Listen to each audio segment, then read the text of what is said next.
Êtes-vous plutôt nomade ou sédentaire? Je saisis l'occasion de ces deux photos envoyées par deux clientes que j'adore et que je salue au passage pour faire un petit focus sur un sujet qui est traité dans mon livre Nos lieux sont vivants. Nomade dans l'âme ou sédentaire dans l'âme, ce sont deux façons de s'approprier l'espace. C'est une typologie que j'ai réfléchie, élaborée par mon expérience de praticienne en Feng Shui, de praticienne en Batsu et d'architecte intérieur. Vous avez un test dans mon livre, il est page 120 et 121. Vous sentez-vous plutôt nomade ou plutôt sédentaire dans l'âme? Voilà le sujet de ce test. Alors, les sédentaires dans l'âme sont plus attachés à un lieu. Donc, ils vont accumuler plus d'objets, voire trop d'objets, parce que accumuler des objets, c'est aussi une façon de s'approprier, on va dire d'investir un espace. Ils vont privilégier la possession de ces objets plutôt sur l'usage, et c'est la fameuse phrase qui dit ça je le garde parce que ça peut toujours servir. Les fameux ça peut. Ces sédentaires dans l'âme, ils vont voyager ou déménager le moins possible et plutôt sous la pression des événements. C'est-à-dire que c'est pour une mutation professionnelle, pour un changement de statut familial, pour un divorce, etc. Donc c'est ça qui va les pousser à... qui va les déloger de leur terrier, on va dire. Et quand ils voyagent, ils emmènent beaucoup de valises ou alors ils vont se déplacer dans des lieux qui leur rappellent leur home sweet home. Donc c'est... Donc, home sweet home, c'est plutôt quelque chose qui va parler aux sédentaires et moins aux nomades. Alors, ces nomades, justement, ils sont plus mobiles. Ils n'ont pas forcément le même attachement à un lieu spécifique. Alors, ça ne veut pas dire qu'ils n'habitent pas correctement l'endroit dans lequel ils se situent. Ils vont changer plus facilement d'endroit. Ils voyagent plus légers. Ils sont éventuellement plus ouverts à la découverte de lieux étrangers.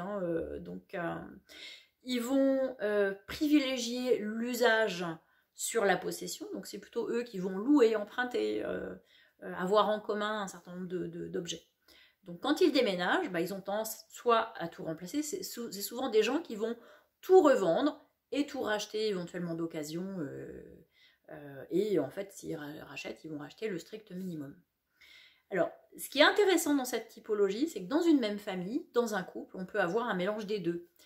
Et ça peut provoquer des tensions. Par exemple, quand vous avez un nomade et un sédentaire dans un couple, le nomade va avoir plus la bougeotte, c'est-à-dire qu'il va avoir envie de déclencher par exemple un déménagement, et pas l'autre, le sédentaire, lui, il va être un petit peu plus attaché, donc il va avoir des réticences. Donc il peut y avoir des tensions associées à ça.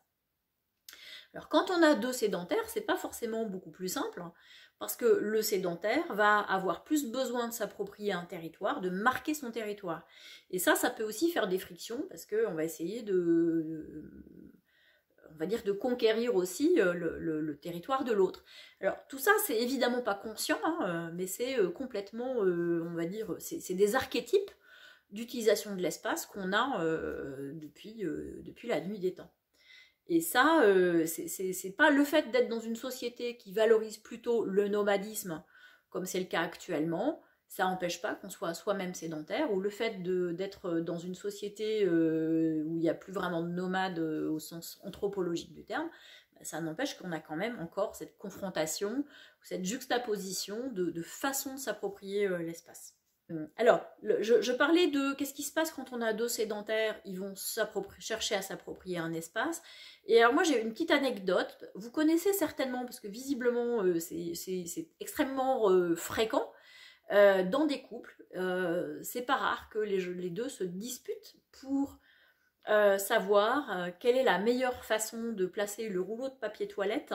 C'est plutôt ça se déroule contre le mur ou ça se déroule de l'autre côté. J'ai même trouvé un article sur internet là-dessus, avec un profil psychologique pour chaque manière de faire. Donc j'ai trouvé ça quand même interpellant.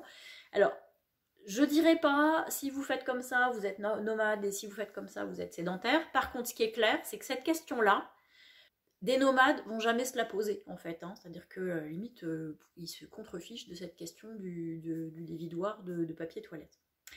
Voilà, donc bref, ce décodage nomade ou sédentaire, ça fait partie des clés pratiques qui sont dans ce livre. Il y en a plein d'autres. Alors déjà, ce décodage, c'est un outil de connaissance de soi dans l'espace, donc c'est utile. Et puis de comparer avec ses proches, dans le couple ou dans la famille, c'est utile aussi pour comprendre ce qui se joue pour chacun, hein, pour essayer de choisir plus facilement la paire de lunettes de l'autre. Donc c'est l'objet du chapitre 4 de mon livre, comment faire alliance avec son lieu de vie. Voilà, donc lisez-le, faites le test et n'hésitez pas à me partager vos trouvailles, vos découvertes, vos prises de conscience en commentaire de cette vidéo. Donc, pensez aussi à liker mes vidéos et à vous abonner à ma chaîne YouTube ou à ma newsletter pour avoir tous mes contenus, toutes mes infos. Et je vous dis donc à une prochaine fois pour un autre contenu.